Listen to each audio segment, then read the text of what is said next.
Bigot जब TV देख रहा होता है तब उसका ध्यान पीछे की तरफ जाता है और वो देखता है कि यहाँ से तो कई सारे कैदी जा चुके हैं।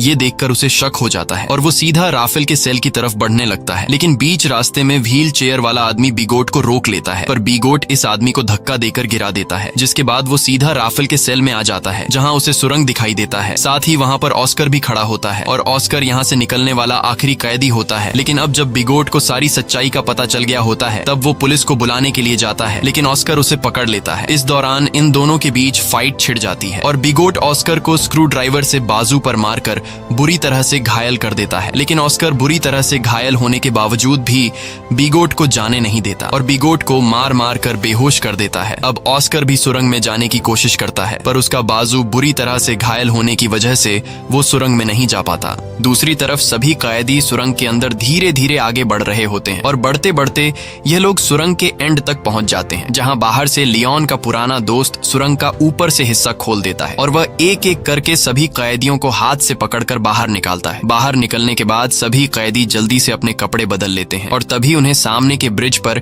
एक बस आते हुए दिखाई देती है, जिसे देखकर ये सभी लोग उस बस की तरफ दौड़ने लगते हैं और सभी बस में बैठ जाते हैं। लेकिन ऑस्कर अभी तक नहीं आया होता, इसलिए सभी कैदी उसका इंतजार कर रहे होते हैं। यहाँ जर्मन कहता है कि मुझे लग रहा है कि कहीं ऑस्कर किसी मुसीबत में है, इसलिए मैं ऑस्कर की मदद के लिए जा रहा हूँ। जिसके बाद वह ऑस्कर को लेने जाता है। दूसरी तरफ जेल में मूवी खत्म हो गई थी और सभी कैदी अपने अपने सेल में जाने लगते हैं।